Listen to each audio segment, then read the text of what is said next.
El varón firmó su última voluntad en secreto, mientras su esposa celebraba su agonía en el salón de abajo.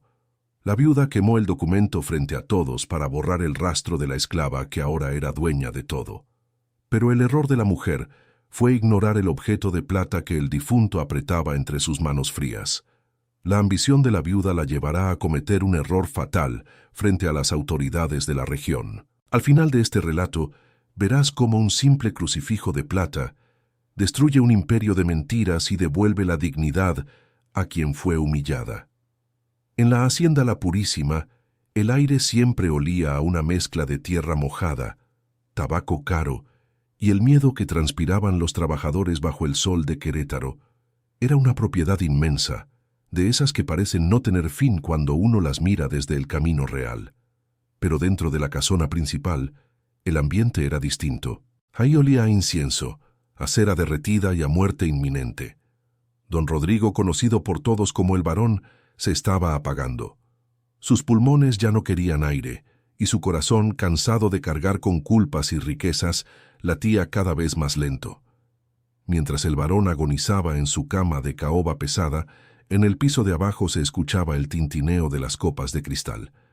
Doña Beatriz, su esposa, no guardaba las formas. Para ella, el luto era un trámite estorboso que ya quería empezar a pagar. Recibía a los vecinos más influyentes, hablaba de las cosechas futuras y de cómo la hacienda necesitaba una mano más firme, una mano que, según ella, su marido ya no tenía. Repara en esto, hay quienes confunden el linaje con la decencia, pero la sangre no quita lo ruin. Arriba, en la penumbra de la habitación, solo había una persona que no esperaba nada de la muerte del viejo, Jimena. Ella no era una invitada, ni una pariente, ni siquiera una empleada con sueldo. Jimena era una propiedad más de la hacienda, una joven de 24 años que había pasado su vida entera entre la cocina y la lavandería, hasta que el Barón enfermó y exigió que fuera ella, y nadie más, quien lo cuidara. Jimena tenía las manos ásperas por el trabajo, pero sus ojos eran agudos, analíticos. Nadie en la casa sabía que, durante las largas noches de insomnio del Barón, él le había enseñado a leer y a escribir. Lo hacían a escondidas, usando los libros de contabilidad y las novelas de la biblioteca, que Beatriz nunca tocaba por considerarlas cosas de hombres.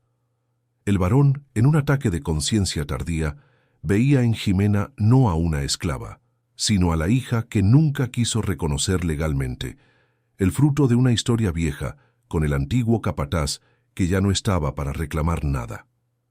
Esa última noche, el silencio en el cuarto del Barón se rompió con un quejido seco. Don Rodrigo llamó a Jimena con un gesto débil. El hombre sudaba frío. Sabía que Beatriz estaba esperando que el último aliento saliera de su cuerpo para prender fuego a cualquier papel que no le favoreciera. Por eso, el Barón había preparado una trampa. Sacó de debajo de la almohada un pergamino sellado con cera roja y se lo entregó a Jimena. Sus dedos temblaban. «Escóndelo», le susurró con una voz que parecía venir de ultratumba. «Ella vendrá por él. Deja que lo encuentre. Deja que piense que ha ganado». Jimena no entendía del todo por qué entregarle a la loba el documento que garantizaba su libertad y su futuro, pero no tuvo tiempo de preguntar. Los pasos pesados de doña Beatriz se escucharon en el pasillo. Jimena guardó el papel en el delantal justo cuando la puerta se abría de par en par. Beatriz entró con el rostro rígido, envuelta en un vestido de seda negra que ya tenía listo desde hacía semanas. No miró a su marido, miró directamente a las manos de Jimena. «Dame lo que te dio», ordenó Beatriz. Su voz era como un látigo. Jimena fingió miedo, un miedo que no era difícil de actuar frente a una mujer que disfrutaba mandando azotar a quien no agachaba la cabeza. Con manos temblorosas sacó el pergamino y se lo extendió. Beatriz soltó una carcajada seca, le arrebató el documento y, sin siquiera leerlo, se acercó a la chimenea que mantenía la habitación caliente. El fuego devoró el papel en segundos. Jimena vio cómo las llamas consumían las palabras del Barón, cómo la cera roja se derretía como sangre sobre las brasas. Beatriz se dio la vuelta, con una sonrisa triunfal que le deformaba la cara. Mañana, en cuanto el notario confirme que no hay testamento, te irás de aquí encadenada, le dijo Beatriz a Ximena, acercándose tanto que la joven pudo oler el vino en su aliento. Las minas de la sierra necesitan brazos fuertes, y yo no quiero volver a ver tu cara de bastarda en mis tierras. Beatriz salió de la habitación gritando que el varón había muerto. En ese momento, los invitados de abajo guardaron un silencio fingido que duró apenas lo que tarda en servirse otra ronda de aguardiente. Ximena se quedó sola con el cuerpo frío de don Rodrigo. Se acercó a la cama, con el corazón martilleando contra sus costillas. Sabía que Beatriz creía haber quemado la única prueba de su libertad, pero Ximena recordaba las últimas palabras del viejo. «La plata guarda la verdad», le había dicho él semanas atrás, señalando el pesado crucifijo que siempre colgaba de su cuello o que apretaba entre sus manos cuando rezaba. Ximena miró las manos del difunto. Ahí estaba, un crucifijo de plata maciza, antiguo, con detalles de filigrana que parecían escamas de serpiente. No era una joya elegante, era una pieza tosca, pesada, casi oscura por la falta de limpieza. Beatriz lo había despreciado siempre por considerarlo una baratija religiosa sin valor comercial. Pero ahora, en el silencio de la muerte, ese objeto brillaba bajo la luz de las velas con una intensidad distinta. Si no soportas ver cómo los poderosos pisotean la verdad, suscríbete y dime, ¿tú crees que el silencio de Ximena era miedo o una estrategia? Porque lo que vino después no fue un lamento, sino un plan de supervivencia que nadie en la hacienda esperaba de una mujer que siempre bajaba la mirada. Al amanecer, la hacienda La Purísima era un hervidero de gente. Los criados corrían de un lado a otro preparando el velorio, mientras el capataz Mateo, un hombre de hombros anchos y alma pequeña que solo sabía obedecer a Beatriz, ya estaba preparando las cadenas en la bodega. Mateo tenía órdenes claras. Ximena no debía hablar con nadie. No debía acercarse al notario que llegaría al mediodía. Ximena fue arrastrada fuera de la habitación del varón apenas salió el sol. Mateo la tomó del brazo, con una fuerza que le dejó marcas moradas. La llevó hacia las caballerizas, lejos de la vista de los vecinos que empezaban a llegar para dar el pésame. «Dime una cosa, muchacha», le dijo Mateo mientras la empujaba hacia un rincón oscuro. «¿Qué te dio el patrón antes de estirar la pata?» «La señora dice que escondiste algo más». «No tengo nada, Mateo», respondió Ximena, manteniendo la voz firme a pesar del temblor de sus piernas. «Ya viste que la señora quemó el papel». Mateo le dio un bofetón que la hizo caer sobre la paja sucia. «No me mientas. Sé que ese viejo te tenía aprecio. Si me das lo que sea que tengas, a lo mejor convenzo a la doña de que te mande a una hacienda de algodón y no a las minas. En las minas no duras ni un mes». Ximena escupió un poco de sangre y lo miró a los ojos. No dijo nada. Sabía que si hablaba estaba muerta. El secreto no estaba en sus bolsillos ni en su ropa. El secreto seguía ahí arriba, en el pecho del hombre que ya no podía protegerla. Pero el tiempo se le acababa. El notario Valenzuela, un hombre conocido por su estricto apego a la ley y su falta de paciencia para los dramas familiares, estaba por llegar. Beatriz, mientras tanto, se paseaba por el salón principal, recibiendo abrazos y fingiendo secarse lágrimas que no existían. Estaba nerviosa, aunque intentaba ocultarlo. Sabía que el varón era un hombre meticuloso. Le preocupaba que hubiera dejado alguna otra copia del testamento con el padre Ignacio, el sacerdote del pueblo que siempre había sido cercano a Rodrigo. Mandó llamar al cura a su despacho privado. El padre Ignacio entró con el sombrero en la mano, luciendo más pálido de lo habitual. El hombre había sido testigo de muchas cosas en esa hacienda, demasiadas para su conciencia, pero el miedo a Beatriz era una sombra que lo perseguía siempre. «Padre», dijo Beatriz sin rodeos, «mi esposo murió anoche. Como usted sabe, en sus últimos días no estaba bien de sus facultades. Cualquier papel que haya firmado bajo delirios no tiene validez legal». El sacerdote tragó saliva. «Doña Beatriz, el varón era un hombre de fe. Él quería poner sus asuntos en orden». Sus asuntos están en orden conmigo, lo interrumpió ella, golpeando la mesa de madera con su abanico. Usted no vio nada, no firmó nada, y no sabe de ninguna otra voluntad que no sea la de dejarme a mí como única heredera. Si el notario Valenzuela pregunta, usted dirá que el varón murió sin poder articular palabra. ¿Estamos claros? El padre Ignacio bajó la mirada. Sabía que mentir ante el notario era un pecado, pero mirar a los ojos de Beatriz era asomarse al mismo infierno. Asintió levemente, sellando su complicidad con el silencio. Beatriz sonrió. Todo estaba bajo control, o eso creía ella. En la bodega, Jimena escuchó el sonido de un carruaje llegando a la entrada principal. Era el notario. El sonido de los cascos de los caballos sobre el empedrado le recordó que su vida se decidiría en las próximas horas. Si el notario firmaba la liquidación de bienes basada en la supuesta inexistencia de un testamento, ella sería vendida legalmente antes de que cayera el sol. Pero Jimena tenía un detalle a su favor que Beatriz, en su soberbia, había pasado por alto. La viuda creía que Jimena era solo una herramienta, un ser sin voluntad que solo sabía obedecer. No contaba con que el varón le había dado algo más que lecciones de lectura. Le había dado la llave de su propia libertad, aunque esa llave estuviera escondida a plena vista, en el objeto más sagrado y menos valorado de la habitación del muerto. El plan de Jimena era suicida. Tenía que escapar de Mateo, entrar a la casona, llegar hasta el cuerpo del varón antes de que cerraran el ataúd y recuperar el crucifijo. Pero no era solo recuperarlo, tenía que saber cómo abrirlo. Don Rodrigo se lo había mencionado una vez, entre susurros, mientras el viento golpeaba las ventanas de la biblioteca. La fe no solo abre las puertas del cielo, Jimena.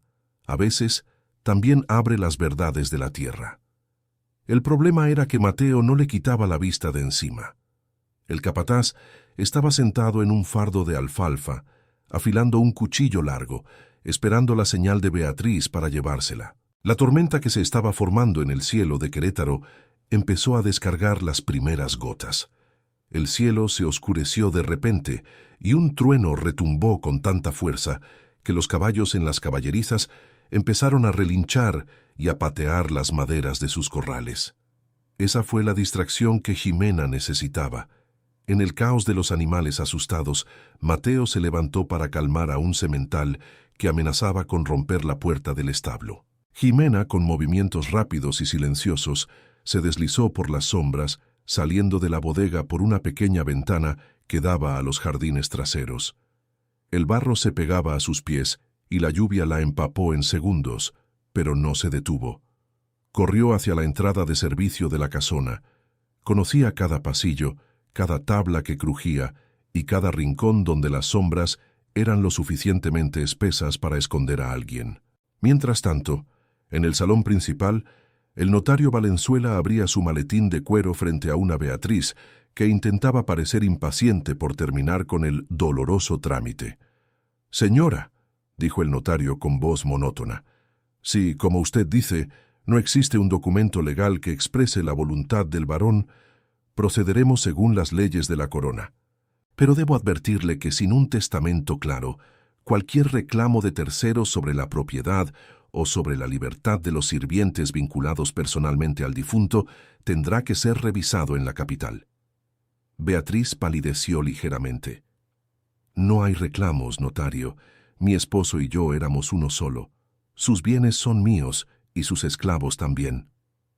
Justo en ese momento, un grito ahogado se escuchó desde el piso de arriba. Una de las doncellas que estaba preparando el cuerpo para el velorio salió al pasillo, pálida como un papel. «¡Señora! ¡Doña Beatriz! ¡Venga rápido!», gritó la mujer desde la barandilla. Beatriz, maldiciendo entre dientes, subió las escaleras seguida por el notario y el padre Ignacio. Cuando entraron a la habitación, el espectáculo era dantesco. Jimena estaba allí, arrodillada junto al cuerpo del varón. Tenía el vestido empapado de lluvia y las manos manchadas de barro. Pero lo que más llamó la atención de todos fue lo que tenía en la mano derecha. Jimena no se había limitado a tomar el crucifijo. Estaba forcejeando con el objeto, presionando la base de plata con una desesperación que parecía locura. Beatriz, al verla, sintió que la sangre se le subía a la cabeza. «¡Maldita gata! ¡Suelta eso!», gritó la viuda, lanzándose hacia ella. Pero antes de que Beatriz pudiera tocarla, Jimena logró lo imposible. Se escuchó un pequeño clic metálico, un sonido seco que cortó el aire tenso de la habitación. La base del crucifijo, que todos pensaban que era una sola pieza de plata maciza, se deslizó hacia un lado revelando un compartimento hueco en su interior. De la pequeña ranura asomó un trozo de pergamino minúsculo, enrollado con una precisión casi quirúrgica. Jimena lo sacó y lo sostuvo en alto, justo cuando Mateo entraba a la habitación jadeando, con el látigo en la mano. «Aquí está la verdad», dijo Jimena, con una voz que ya no temblaba. «El papel que usted quemó anoche, señora, no era más que un señuelo. Don Rodrigo sabía que su codicia no la dejaría respetar su última voluntad. Este es el verdadero sello del varón». El notario Valenzuela dio un paso al frente, apartando a Beatriz con un gesto de autoridad que no admitía réplicas. Sus ojos brillaron bajo sus espesas cejas. Miró el pequeño pergamino y luego el crucifijo. Como hombre de leyes, sabía que el varón solía usar un sello personal que solo él y un puñado de notarios reales conocían. «Entrégueme eso», ordenó el notario a Jimena. Beatriz intentó arrebatarle el papel a Jimena antes de que el notario pudiera tomarlo, pero el padre Ignacio, impulsado por una repentina y tardía ráfaga de valor, se interpuso en su camino. «Déjelo, doña Beatriz», dijo el sacerdote con firmeza. «Ya se ha hecho suficiente daño en esta casa». La viuda retrocedió. Sus ojos inyectados en sangre buscaban a Mateo, dándole una orden silenciosa para que actuara. El capataz dio un paso hacia adelante, pero el notario, sin levantar la vista del pergamino que acababa de desenrollar, habló con una frialdad que heló la sangre de todos los presentes. «Si alguien se atreve a tocar a esta mujer o a interferir con este documento, será acusado de desacato real y fraude sucesorio», sentenció Valenzuela. «Y por lo que leo aquí, doña Beatriz, usted debería empezar a preocuparse por algo más que por sus tierras». El silencio que siguió fue absoluto, roto solo por el sonido de la lluvia golpeando los ventanales de la Hacienda La Purísima. El notario Valenzuela leyó el contenido del pergamino en silencio, y su expresión pasó de la curiosidad a un asombro contenido.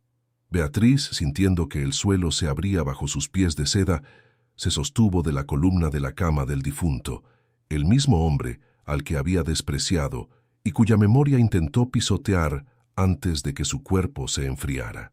Jimena permanecía de pie, con la cabeza en alto, viendo cómo el imperio de mentiras de la viuda empezaba a agrietarse por culpa de un pequeño objeto de plata que nadie consideró importante. El fuego había quemado el papel, pero la plata, tal como dijo el varón, había guardado la verdad. Lo que ninguno de ellos sabía era que ese pergamino no solo hablaba de libertad, sino de un secreto de sangre que cambiaría la historia de la región para siempre. Pero la batalla apenas comenzaba, porque Beatriz no era mujer de rendirse sin antes intentar destruir todo a su paso. El notario Valenzuela sostuvo el pequeño pergamino con una delicadeza que contrastaba con el caos que amenazaba con estallar en la habitación. Sus ojos, acostumbrados a leer letras apretadas y contratos de tierras, recorrían las líneas escritas con la caligrafía temblorosa pero firme de don Rodrigo. Doña Beatriz, por su parte, no dejaba de moverse. Sus manos, antes elegantes, ahora parecían garras que se enterraban en la seda de su falda. El sudor le perlaba la frente, y no era por el calor de la chimenea, sino por el frío que le recorría la espina dorsal al ver que su plan de cenizas se desmoronaba. Repara en esto. La ambición no conoce el respeto ni a los muertos, y Beatriz estaba a punto de demostrar que no le importaba profanar la memoria de su esposo con tal de no soltar las llaves de la hacienda. «Ese papel es falso», gritó Beatriz, rompiendo el silencio sepulcral. «Esa esclava lo traía escondido. Ella lo escribió. Ella manipuló al varón en sus últimos momentos de locura. Notario, no puede dar validez a una porquería sacada de un escondite de plata». El notario Valenzuela ni siquiera la miró. Su autoridad no emanaba de su voz, sino de la calma con la que manejaba los documentos. Levantó el pergamino hacia la luz de las velas y buscó algo específico. Ahí, en la esquina inferior, estaba el sello de agua y la marca de lacre que solo los nobles de su rango utilizaban para asuntos de extrema confidencialidad. No era un papel común, era un documento de cámara, uno que solo se entregaba bajo registro real. Jimena, todavía empapada por la tormenta, sentía cómo el frío del exterior se transformaba en una combustión interna. No era odio lo que sentía, era una necesidad de justicia que le quemaba las entrañas. Recordó las noches en la biblioteca, el olor a cuero viejo de los libros y el sonido de la pluma de don Rodrigo, rascando el papel mientras le explicaba que la libertad no se pide, se ejerce con la verdad. El barón sabía que Beatriz no se detendría ante nada, y por eso había convertido ese crucifijo en una caja fuerte de plata. «Señora Beatriz», dijo el notario al fin, con una voz seca que cortó el aire. «Este sello es auténtico. La firma ha sido cotejada con los registros que traigo en mi maletín, pero lo que dice aquí cambia por completo la estructura legal de la Purísima. Y me temo que usted no es la principal afectada, sino la principal sospechosa de un intento de fraude contra la voluntad de la corona». Beatriz retrocedió como si le hubieran dado una bofetada. Miró a Mateo, que seguía en el marco de la puerta con el látigo en la mano. El capataz era un hombre que entendía poco de leyes, pero mucho de fuerza bruta. Él solo esperaba una orden para arrebatarle el papel al notario y desaparecerlo, tal como había hecho con tantos otros obstáculos en el pasado. Los ojos de Mateo estaban fijos en el pergamino. Era un hombre que vivía de la violencia, y esa violencia estaba a punto de desbordarse. El notario Valenzuela empezó a leer en voz alta, y cada palabra caía sobre los presentes como un mazo de madera. El documento no solo otorgaba la libertad a Jimena. Eso hubiera sido un golpe duro, pero manejable para alguien con el poder de Beatriz. Lo que el testamento real decía era que Jimena era la heredera legítima de una tercera parte de la hacienda y de la totalidad de las cuentas bancarias que don Rodrigo mantenía en la capital. El barón no solo le dejaba la libertad, le dejaba el poder para hundir a Beatriz. Pero el golpe maestro de don Rodrigo estaba en el párrafo final. Revelaba que Jimena no era una esclava comprada, sino la hija biológica de su antigua unión con la mujer del capataz anterior, una verdad que Beatriz había sospechado durante años y que había intentado enterrar mediante humillaciones y trabajos forzados. Jimena no era una intrusa, Jimena era sangre de su sangre. Beatriz soltó una carcajada histérica que resonó en las vigas del techo. «¡Mentiras! Fantasías de un viejo que ya no sabía quién era. Mateo, saca a esa mujer de aquí, ahora mismo. El notario ha sido engañado. Y yo no voy a permitir que una bastarda se quede con lo que me pertenece por derecho de matrimonio». Mateo dio un paso al frente, pero el padre Ignacio, que hasta ese momento parecía una sombra temerosa, se puso delante de Jimena. Su voz, aunque temblorosa, tenía el peso de la institución que representaba. «No la toque, Mateo. Yo fui testigo de la confesión del varón. Yo sabía de este documento, aunque no sabía dónde estaba escondido. Don Rodrigo me hizo jurar sobre la Biblia que, si él moría, yo no dejaría que Jimena fuera vendida». El aire en la habitación se volvió irrespirable. La tormenta afuera arreciaba, y un rayo iluminó por un instante el rostro pálido del varón sobre la cama. Parecía que el muerto estaba observando cómo su última jugada ponía a prueba la valentía de los vivos. Beatriz estaba acorralada, y una fiera acorralada es el ser más peligroso que existe. Si no soportas que la justicia se archive en el cajón del olvido, suscríbete. Aquí no contamos cuentos de hadas, contamos la verdad cruda. Y dime, ¿este crucifijo era el fin de la agonía o el inicio de una guerra civil dentro de la hacienda? La tensión física era casi palpable. Mateo no se detuvo por las palabras del cura. Él solo respondía a quien le pagaba y Beatriz le pagaba bien. Con un movimiento rápido, el capataz apartó al padre Ignacio de un empujón. Jimena, viendo que el hombre se le venía encima, no corrió. Se mantuvo firme apretando los puños. Sabía que si huía, le daba la razón a Beatriz. Tenía que resistir ahí, frente a la autoridad legal. «Entrégame ese papel, notario», gritó Mateo sacando un puñal de su cinturón. «Aquí las leyes las pone la patrona, no un viejo con peluca y papeles viejos». El notario Valenzuela, a pesar de su edad, no se inmutó. Sabía que su vida corría peligro, pero también sabía que si cedía, la ley de la región se convertiría en papel mojado. Levantó su bastón de mando, un símbolo de su cargo real, y lo golpeó contra el suelo. «Si das un paso más, capataz, no solo serás un asesino, sino un traidor a la corona. Hay escoltas en la entrada de la hacienda. No vine solo. Sabía que este nido de víboras no se limpiaría con palabras». Esa fue la primera vez que Beatriz mostró miedo real. No sabía que el notario traía escolta. Había pensado que Valenzuela llegaría solo, como siempre, para firmar los documentos y recibir su pago. Pero el varón había enviado una carta secreta a la capital semanas atrás, alertando sobre las irregularidades y el peligro que corría su vida. El notario no estaba allí por casualidad, estaba allí en una misión oficial de inspección. Beatriz se desplomó en una silla, con el rostro desencajado. Su mente trabajaba a 1000 por hora, buscando una salida. Si Ximena era reconocida como hija y heredera, Beatriz perdería no solo el control del dinero, sino su estatus social. En esa época, ser desplazada por una hija natural era la mayor de las deshonras. La viuda miró el cuerpo de su esposo con un odio que superaba cualquier duelo. Él le había tendido una trampa desde la tumba y ella había caído redondita por culpa de su propia impaciencia. «Ximena», dijo el notario, ignorando ahora a Beatriz. «¿Sabías tú de tu origen?» Ximena miró al notario y luego al cuerpo de su padre. «Lo sospechaba, señor. Él me hablaba de mi madre con una tristeza que no era la de un patrón. Me enseñó a leer porque decía que una mujer de su sangre no podía caminar por el mundo en la oscuridad, pero nunca me lo dijo abiertamente. Supongo que quería protegerme hasta el último momento». «Te protegió más de lo que crees», respondió Valenzuela, volviendo a mirar el pergamino. «Aquí hay una mención a un depósito de oro en el Banco de México, un depósito que solo puede ser retirado con la llave que acompaña a este crucifijo y con tu firma, Ximena.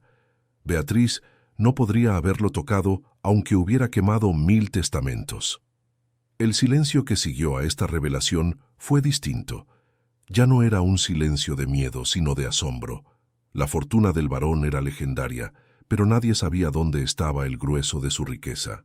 Beatriz siempre había creído que el dinero estaba invertido en tierras y ganado, pero ahora resultaba que el viejo había sacado el capital de la hacienda para ponerlo fuera del alcance de su esposa. Beatriz se levantó de la silla, con una calma aterradora que era mucho más peligrosa que sus gritos. Se acercó a Ximena lentamente. Mateo, viendo que la situación cambiaba, guardó el puñal pero se mantuvo cerca. «¿Crees que has ganado, muchacha?», susurró Beatriz.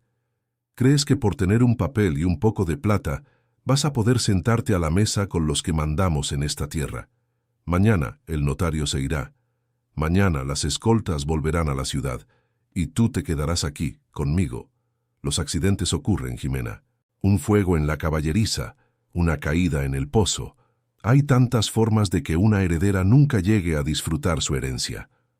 La amenaza era directa y brutal. El notario Valenzuela lo escuchó todo, pero legalmente no podía arrestar a Beatriz por lo que podría pasar. Solo podía garantizar la validez del testamento en ese momento. Pero Ximena no se dejó intimidar. Se acercó a Beatriz hasta que sus rostros estuvieron a escasos centímetros. «El fuego ya lo usó usted anoche, señora», dijo Ximena con una frialdad que sorprendió a todos. «Y el pozo es profundo, es cierto, pero es ahí donde se hunden los que llevan demasiado peso en la conciencia. Yo no tengo nada que esconder. Usted, en cambio, tiene mucho que explicar sobre cómo murió realmente don Rodrigo». Esa frase cayó como una bomba. Ximena no estaba solo reclamando su herencia, estaba lanzando una acusación de asesinato. El padre Ignacio palideció y se santiguó. Beatriz dio un paso atrás, como si Ximena fuera un fantasma. «¿De qué hablas, loca?», tartamudeó la viuda. Hablo de la medicina que le dabas cada noche, continuó Ximena, señalando un frasco de vidrio oscuro que estaba sobre la mesa de noche. Hablo de cómo el patrón empeoraba cada vez que tú le traías el tónico. Yo guardé una muestra de ese líquido, Beatriz. Está escondida donde ni tú ni Mateo podrán encontrarla. El error de Beatriz fue pensar que Ximena solo observaba para aprender a leer. No sabía que la joven también había aprendido sobre las hierbas y los venenos que se usaban en la hacienda para controlar las plagas, y cómo esos mismos venenos, en dosis pequeñas, podían apagar el corazón de un hombre enfermo sin levantar sospechas. El notario Valenzuela tomó el frasco de la mesa de noche. Lo olió con cuidado y luego lo guardó en su maletín. Esto también será analizado en la capital. Si lo que dices es cierto, Ximena, esto ya no es un caso de herencia, es un caso criminal. Beatriz sintió que el mundo se le venía abajo. Miró a Mateo, buscando apoyo, pero el capataz, al oler el peligro de la soga del verdugo, empezó a retroceder hacia la salida. Mateo era leal al dinero, no a las causas perdidas, y Beatriz ahora olía a derrota. «Mateo, no te atrevas», gritó Beatriz, pero el hombre ya había desaparecido en la oscuridad del pasillo. La viuda se quedó sola frente al notario, el cura y la mujer a la que había intentado destruir. El crucifijo de plata, todavía en manos de Ximena, parecía brillar con una luz propia en medio de la penumbra. Era el símbolo de una verdad que no pudo ser quemada y de un legado que estaba a punto de cobrarse su precio más alto. Pero la noche aún no terminaba. Beatriz, en un último arranque de desesperación, se lanzó no hacia el papel, sino hacia la lámpara de aceite que iluminaba la habitación. Su intención era clara: incendiar el cuarto, destruir el cuerpo del varón, el testamento y a la propia Ximena en un solo acto de locura. El cristal de la lámpara estalló contra el suelo y las llamas empezaron a lamer las alfombras pesadas. «Si no es mío, no será de nadie», gritaba Beatriz, mientras el fuego se extendía con una rapidez aterradora, alimentado por el alcohol que los invitados habían derramado en el piso de abajo. Ximena no perdió la calma. Sabía que el fuego era su enemigo, pero también sabía que Beatriz estaba perdiendo la razón. Mientras el humo empezaba a llenar la habitación, Ximena vio algo que Beatriz no vio. El notario Valenzuela ya había puesto a salvo el pergamino en su pecho y estaba sacando un silbato de plata para llamar a sus hombres. El clímax de la noche estaba por llegar, y la hacienda La Purísima, que había sido testigo de tantas injusticias, estaba a punto de arder para purificar el nombre de la mujer que todos llamaban esclava, pero que el destino llamó heredera. La pregunta era si Ximena lograría salir de las llamas con la prueba definitiva, o si Beatriz conseguiría que la verdad muriera con ellas. Si te unes a nosotros, es porque sabes que la verdad siempre sale a flote, por más hondo que intenten enterrarla. Sé parte de esta comunidad y suscríbete. Y comenta, ¿crees que Ximena debería perdonar a Beatriz si ésta confiesa, o la justicia debe ser implacable? Aquí no perdonamos la traición, la narramos para que no se repita. El fuego se alzaba como una pared roja entre la libertad y la muerte. Ximena agarró el crucifijo con fuerza, sintiendo el metal frío contra su palma sudorosa. Era hora de salir de la sombra de la hacienda y enfrentar la luz, aunque esa luz fuera la de un incendio, que lo cambiaría todo para siempre. Pero lo que Ximena descubrió al intentar abrir la puerta fue algo que ni siquiera el varón había previsto en su plan maestro. El fuego no tiene piedad, ni sabe de testamentos. En cuestión de segundos, las llamas que doña Beatriz había provocado al estrellar la lámpara de aceite empezaron a trepar por las cortinas de terciopelo, devorando años de polvo y soberbia. El humo, negro y espeso como el chapopote, inundó la habitación, borrando los rostros de los vivos y el cuerpo del muerto. Ximena sintió que los pulmones le ardían. El calor era un muro físico que la empujaba hacia atrás, pero sus dedos seguían apretando con fuerza el crucifijo de plata. Sabía que si soltaba ese objeto, su vida volvería a valer menos que la ceniza que flotaba en el aire. Repara en esto. Hay momentos en que la supervivencia depende de un hilo, y en esa habitación el hilo era la cordura de una mujer que acababa de perderlo todo. Doña Beatriz no intentaba salir. Se había quedado estática, mirando cómo el fuego alcanzaba la cama de don Rodrigo. Su risa, entrecortada por la tos, era el sonido de alguien que ha decidido que, si no puede reinar sobre la tierra, reinará sobre las ruinas. El notario Valenzuela, a pesar de sus años y de su vestimenta pesada, reaccionó con la rapidez de quien ha visto muchas tragedias. Agarró a Jimena por el hombro y la empujó hacia la puerta, mientras con la otra mano intentaba cubrirse la boca con un pañuelo empapado en sudor. «¡Salga de aquí, señora!», gritó el notario a Beatriz, pero la viuda solo lo miró con ojos desencajados. Para ella, el notario ya no era una autoridad, sino un verdugo que traía la sentencia de su miseria. Jimena miró por última vez el cuerpo del varón. Las llamas ya empezaban a lamer la madera de caoba del lecho. En ese instante, una tristeza amarga le recorrió el cuerpo. Ese hombre, con todos sus pecados y su silencio cómplice de años, había intentado salvarla al final. Pero el precio de esa salvación era ver cómo su pasado ardía frente a sus ojos. Jimena no sentía lástima por la hacienda, sentía el peso de una responsabilidad que nunca pidió, ser la dueña de un lugar que la había encadenado desde que nació. El pasillo era un túnel de sombras y brasas. El padre Ignacio iba delante, tropezando con su propia sotana, rezando oraciones que el ruido del fuego hacía inaudibles. Al llegar a la escalera principal, el panorama era todavía peor. El incendio se había extendido hacia abajo, alimentado por las alfombras y la madera seca de las vigas. Los invitados que antes celebraban ya habían huido, dejando atrás copas rotas y un rastro de pánico. Pero el peligro real no estaba en las llamas, sino en lo que esperaba afuera, bajo la lluvia torrencial de Querétaro. Mateo no se había ido. El capataz estaba al pie de la escalera, rodeado de 3 hombres armados con machetes y escopetas viejas. Estaban empapados, con el rostro endurecido por la codicia y el miedo. Mateo sabía que, si el notario salía vivo con ese papel, su carrera de abusos y su protección bajo la falda de Beatriz se terminarían. Para él Jimena no era una heredera, era un cabo suelto que debía ser cortado. «Nadie sale de aquí con vida hasta que me entreguen lo que es de la señora», bramó Mateo, apuntando con su escopeta hacia el grupo que bajaba entre el humo. El notario Valenzuela se detuvo en seco. Su autoridad legal de poco servía frente al cañón de un arma en manos de un hombre que no tenía nada que perder. Jimena dio un paso al frente, colocándose delante del notario. Sus ojos, antes bajos por la costumbre de la servidumbre, ahora desafiaban al capataz, con una intensidad que lo hizo dudar por un segundo. «El papel ya no importa, Mateo», dijo Jimena, alzando el crucifijo de plata para que brillara entre los reflejos del incendio. «El notario ya leyó la voluntad del varón. Si nos matas aquí, las escoltas que están en la entrada entrarán y te colgarán del fresno más alto de la hacienda. ¿Crees que Beatriz te va a proteger cuando ella misma está ardiendo allá arriba?»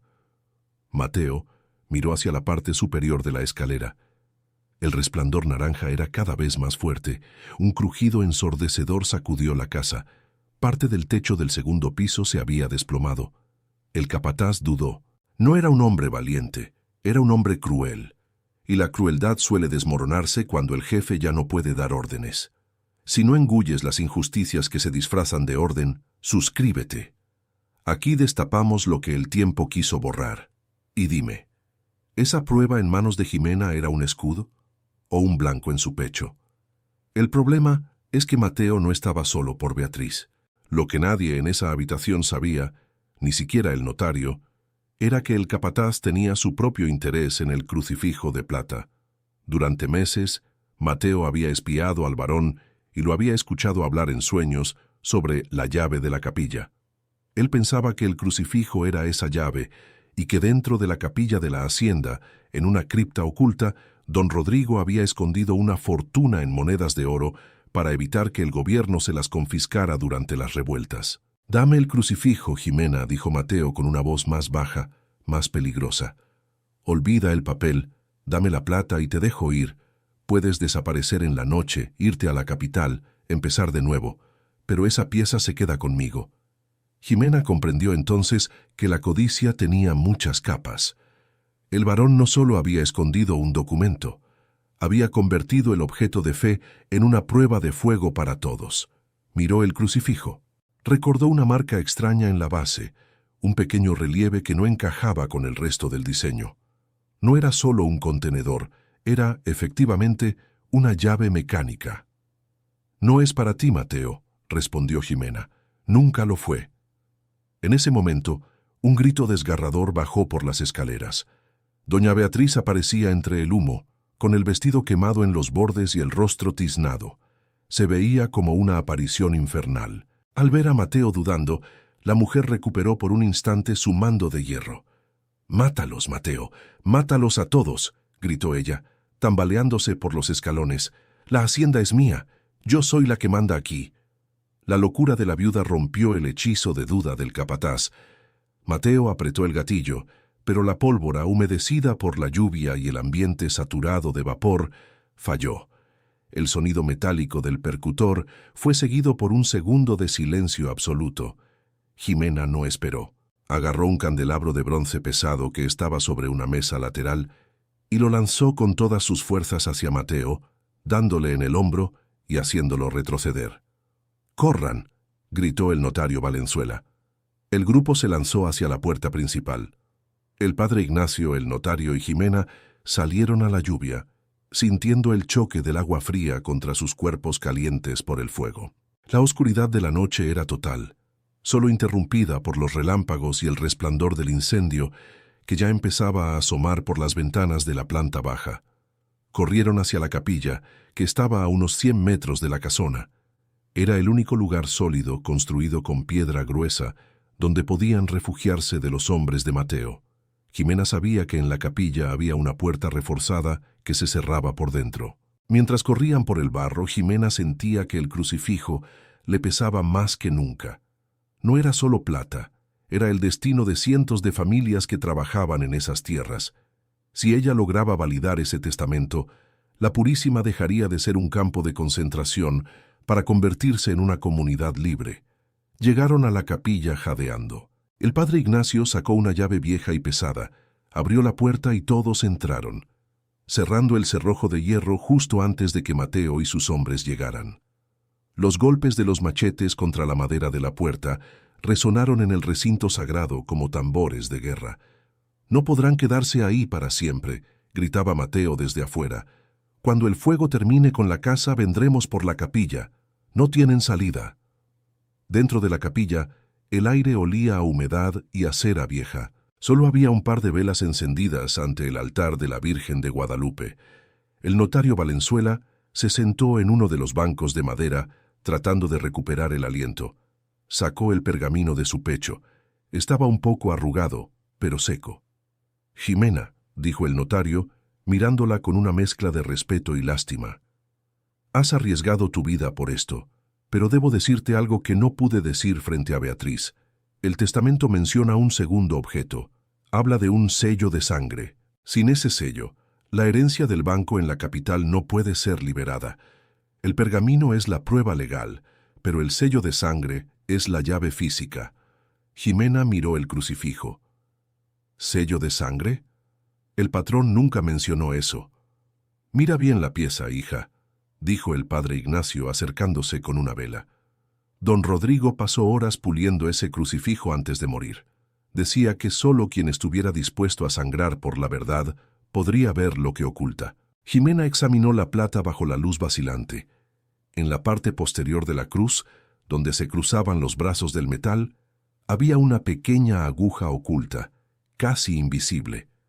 No era un defecto de fabricación, era un mecanismo de punción. Para que el compartimento secreto del crucifijo revelara su segundo secreto, alguien tenía que presionar con fuerza, dejando que su sangre entrara en el mecanismo. Fue en ese momento que Jimena comprendió la macabra y brillante lógica del varón. Él sabía que Beatriz nunca usaría su propia sangre para algo que no fuera su propio beneficio. Sabía que la codicia de la viuda la llevaría a intentar abrir la pieza por la fuerza, destruyéndola si era necesario, pero nunca por medio de un sacrificio personal. Jimena no lo pensó dos veces. Colocó el pulgar sobre la aguja oculta y presionó con todas sus fuerzas. Sintió el pinchazo agudo, un dolor breve que fue seguido por un mecanismo de relojería que empezó a moverse dentro de la plata. El crucifijo se abrió de una manera distinta, revelando no un papel, sino un pequeño rubí tallado en forma de gota, con el escudo de armas de la familia de don Rodrigo grabado en su interior. «Es el sello real», susurró el notario, asombrado. «Con esto, Jimena, no solo eres la dueña de estas tierras, tienes el poder para exigir una audiencia directa con el gobernador. Beatriz está acabada». Pero mientras celebraban ese pequeño triunfo en la penumbra de la capilla, un sonido nuevo empezó a escucharse por encima de los gritos de Mateo y la lluvia. Era el sonido de muchos caballos, muchos. Y no venían de la hacienda, venían del camino real. Jimena se acercó a una de las pequeñas ventanas laterales de la capilla. A lo lejos, vio una fila de antorchas que se acercaba rápidamente. No eran las escoltas del notario. El uniforme de los jinetes, visibles bajo los relámpagos, era el de la Guardia Rural, pero venían liderados por un hombre que Jimena reconoció de inmediato. El hermano de doña Beatriz, un coronel conocido por su crueldad y por su lealtad ciega a su hermana. Beatriz no solo había planeado el fraude, había llamado a los refuerzos para asegurarse de que nadie saliera con vida de la Purísima esa noche. El hermano de la viuda no venía a investigar un incendio, venía a ejecutar a los insurgentes, que supuestamente habían atacado la hacienda y asesinado al varón. El notario Valenzuela palideció. «Si el coronel llega antes de que podamos presentar estos documentos ante un tribunal civil, nos matarán aquí mismo y dirán que fue en defensa de la propiedad. Jimena, el tiempo se nos acabó».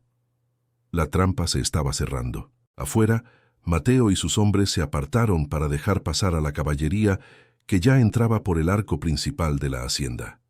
Beatriz, desde las ruinas de la casa que todavía ardía, gritaba señalando hacia la capilla, como una bruja señalando a sus víctimas. Jimena miró el rubí en su mano y luego la puerta de madera que empezaba a ceder bajo la presión de los soldados. El varón le había dejado la verdad y la riqueza, pero también le había dejado una diana en la espalda. Tenía que tomar una decisión, quedarse y morir como una mártir, o encontrar una forma de salir de esa capilla y llegar a la ciudad antes de que el sol revelara la masacre. Pero lo que Jimena no sabía era que entre los trabajadores de la hacienda que observaban desde la oscuridad de los galpones, un murmullo empezaba a crecer. No todos tenían miedo. Algunos habían visto a Jimena rescatar el crucifijo. Algunos sabían que ella era la única esperanza de terminar con el reinado de terror de los hermanos de sangre azul. La justicia estaba a punto de volverse sangrienta, y el error de Beatriz de llamar al ejército estaba a punto de provocar una explosión que ni siquiera ella podría controlar. Porque cuando el pueblo ve que la verdad tiene el rostro de una de los suyos, las cadenas dejan de ser obstáculos para convertirse en armas. La puerta de madera de la capilla crujió bajo el impacto de un hacha. El sonido de la madera astillándose fue como un disparo en medio del silencio tenso que reinaba adentro. Doña Beatriz estaba afuera, gritando órdenes con una voz que ya no parecía humana, sino el chillido de un animal herido. El coronel, su hermano, dirigía a los soldados con la frialdad de quien está acostumbrado a borrar aldeas enteras para proteger su apellido. Lo que ellos no sabían era que el objeto que Jimena apretaba contra su pecho no era solo un tesoro, sino una sentencia de muerte para el linaje de los dueños de la Purísima. Repara en esto. La justicia tarda, pero cuando llega, no pide permiso a los que se creen dueños de la vida de los demás. Jimena miró al notario Valenzuela. El hombre de leyes estaba pálido, sus manos temblaban mientras sostenía el pergamino, pero en sus ojos había una chispa de indignación que superaba al miedo. El padre Ignacio, por su parte, se había arrodillado frente al altar, no para pedir por su propia vida, sino para pedir perdón por todos los años en los que guardó silencio ante los abusos de los hacendados. El aire olía a incienso viejo y al humo que llegaba desde la casona principal, que seguía ardiendo como una pira funeraria. La puerta cedió al tercer golpe. El coronel entró primero, con el sable desenvainado y el uniforme manchado de lodo y hollín. Detrás de él, Beatriz entró como una furia, apartando a los soldados. Sus ojos se fijaron de inmediato en Jimena, que estaba de pie, sola, frente al altar. «Entrégame el crucifijo, bastarda», rugió Beatriz. «Dámelo ahora y dejaré que mi hermano te dé una muerte rápida». Jimena no se movió. Levantó la mano derecha y mostró el pequeño rubí tallado que acababa de extraer del mecanismo secreto de la pieza de plata. La gema brillaba con un rojo intenso bajo la luz de las velas, como si tuviera fuego propio. Al ver la piedra, el coronel se detuvo en seco. Su rostro, curtido por las batallas, se llenó de una duda repentina. Él conocía ese sello. Era el sello personal que el rey había otorgado a la familia de Rodrigo por servicios que se remontaban a la conquista. Era una pieza única, irreproducible, que solo el heredero legítimo podía portar. «¿De dónde sacaste eso?», preguntó el coronel con la voz ronca. «Me lo dio mi padre», respondió Jimena, y por primera vez usó esa palabra con toda la fuerza de sus pulmones. «El barón Rodrigo me lo entregó porque sabía que ustedes no tendrían el valor de sangrar por la verdad. Este sello abre las cuentas en la capital y valida el testamento que el notario tiene en su mano». Beatriz soltó una carcajada que terminó en un ataque de tos. «Esa piedra es robada. Ella la sacó del cuerpo de Rodrigo.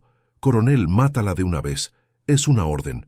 Pero el notario Valenzuela dio un paso al frente, interponiéndose entre el sable del coronel y Jimena. «Un momento, coronel. Yo soy el notario real. Si usted mancha este suelo sagrado con la sangre de esta mujer, estará cometiendo un crimen contra la corona. El documento que tengo aquí es legal. Está sellado y este rubí es la prueba física que la ley exige para liberar la herencia. Si usted procede, yo mismo me encargaré de que su nombre sea borrado de los registros militares por alta traición y fraude. Si crees que la verdad debe salir a la luz cueste lo que cueste, suscríbete. Y dime, ¿esa marca de sangre era el final del varón o el inicio de Jimena? Aquí no dejamos que las historias se queden a medias». El coronel miró a su hermana y luego al notario. Sabía que Beatriz estaba perdiendo la razón, pero él todavía tenía mucho que perder.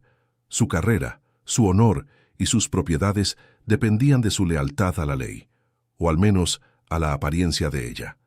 Bajó el sable unos centímetros, pero Mateo, que estaba justo detrás de él, no tenía tales escrúpulos. El capataz, viendo que su futuro se escapaba, sacó una pistola de chispa y apuntó directamente a la cabeza del notario. «¡A un lado, viejo!», gritó Mateo. «Si el coronel no tiene pantalones, yo sí. Esa hacienda es de la señora Beatriz y nadie va a cambiar eso con cuentos de piedras rojas». Sin embargo, antes de que Mateo pudiera apretar el gatillo, un estruendo vino del exterior de la capilla. No era un trueno. Era el sonido de cientos de pies golpeando el suelo rítmicamente. Los trabajadores de la hacienda, los que habían sido humillados, azotados y vendidos como ganado, estaban rodeando la capilla. No traían armas de fuego, pero traían antorchas, machetes de trabajo y una furia que se había acumulado durante décadas. El coronel miró por la puerta destrozada y vio a la multitud. Eran demasiados. Sus soldados estaban nerviosos, superados en número y rodeados por hombres que ya no tenían miedo a morir. La Purísima ya no era una propiedad, era un polvorín a punto de estallar. «Suelta el arma, Mateo», ordenó el coronel. «No», chilló Beatriz, «dispárales, mátenlos a todos». Pero fue demasiado tarde para órdenes. Jimena, con una calma que parecía venir de otro mundo, caminó hacia Mateo. No le importaba el arma. Sabía que la verdad tenía un peso que ninguna bala podía detener. Se detuvo a un paso del capataz. «Tú lo viste, Mateo», dijo Jimena en voz baja. «Tú viste cómo Beatriz le daba ese tónico al patrón todas las noches. Tú viste cómo él se retorcía de dolor mientras ella reía en el salón. Si disparas ahora, serás el primero en morir cuando esa gente entre. Pero si confiesas, quizás el notario tenga clemencia». El notario Valenzuela aprovechó el momento de duda. «Jimena tiene razón. Tengo en mi poder el frasco con el veneno. Si la Guardia Real llega y encuentra que el varón fue asesinado, todos ustedes irán a la horca. Pero si cooperan ahora, la ley será justa». Mateo miró a la multitud afuera, miró el rubí en la mano de Jimena y luego miró a Beatriz, que estaba fuera de sí, tratando de arrebatarle el sable a su hermano. El capataz bajó la pistola. Sus manos temblaban. La lealtad de los mercenarios siempre termina donde empieza el peligro de muerte. «Fue ella», dijo Mateo señalando a Beatriz. «Ella me obligó a traer las hierbas del monte. Ella decía que el viejo estaba durando demasiado. Ella quemó el testamento anoche frente a la muchacha». Beatriz se lanzó sobre Mateo con las uñas por delante, gritando insultos, pero los soldados del coronel la sujetaron. El coronel, viendo que la situación era insalvable, guardó su sable y miró a Jimena con un desprecio que ya no tenía poder. «Has ganado por hoy, muchacha», dijo el militar, «pero esta tierra no perdona a los que rompen el orden natural». «El orden natural es que la verdad prevalezca, coronel», respondió Jimena con firmeza, «y desde hoy el orden en la Purísima va a cambiar».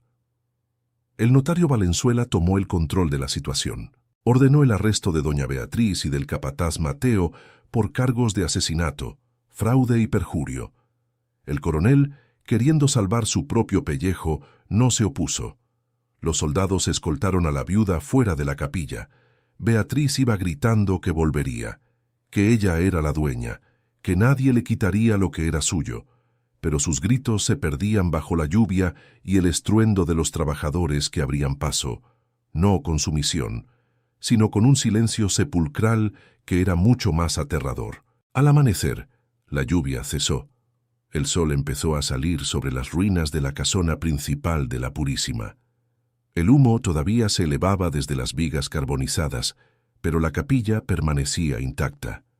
Jimena salió al pórtico, todavía con el crucifijo de plata en la mano. Frente a ella estaban todos los hombres y mujeres que habían trabajado la tierra para enriquecer a una familia que los despreciaba. Jimena no les dio un discurso político. No era necesario. Levantó el pergamino y el rubí para que todos los vieran. El notario Valenzuela se puso a su lado y leyó el acta oficial de libertad y posesión. El barón Rodrigo, en su último acto de redención, no solo le había dejado la hacienda a Jimena, sino que había estipulado que las tierras fueran repartidas entre los trabajadores en un sistema de cooperativa, una idea revolucionaria para la época que garantizaba que nadie volviera a ser propiedad de nadie. Doña Beatriz fue llevada a la capital en un carruaje cerrado, custodiada por las mismas escoltas que ella pensó que la protegerían. Su destino fue una celda oscura en la prisión de la Inquisición, donde pasó el resto de sus días gritando por una riqueza que ya no existía. Mateo no tuvo tanta suerte. Intentó escapar durante el traslado y fue abatido en los montes, el mismo lugar donde recolectaba el veneno para el varón. Jimena nunca se casó. Dedicó su vida a reconstruir la Purísima, pero no como una hacienda de esclavos, sino como un modelo de justicia. La casona nunca fue reconstruida totalmente. Jimena dejó las ruinas de la parte superior como un recordatorio de lo que sucede cuando la codicia consume el corazón de los hombres. Ella vivió en una casa modesta cerca de la capilla y el crucifijo de plata permaneció en el altar, abierto, mostrando siempre el rubí que fue la llave de su libertad. Muchos años después, cuando Jimena ya era una anciana respetada por todos, un joven notario le preguntó por qué no había vendido el rubí para vivir con lujos en Europa. Ella lo miró con esos mismos ojos agudos que habían desafiado al fuego y le respondió: «El lujo es una cadena de oro, hijo. Yo prefiero la plata porque la plata guarda la verdad, y la verdad es lo único que nos hace realmente libres». La hacienda. La Purísima cambió de nombre. La gente empezó a llamarla la Tierra de la Libertad, y aunque los libros de historia oficial rara vez mencionan a Jimena, su nombre quedó grabado en las piedras de la capilla y en la memoria de cada familia que pudo tener un pedazo de tierra propio gracias a la valentía de una mujer que se negó a ser ceniza. Suscríbete. Aquí desenterramos lo que el poder intentó ocultar.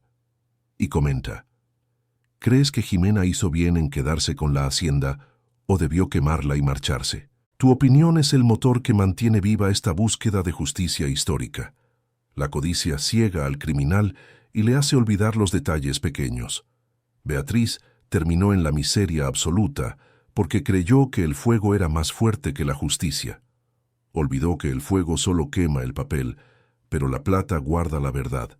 Y al final, en las tierras de Querétaro, lo único que quedó en pie fue aquello que fue forjado con sacrificio y sellado con sangre.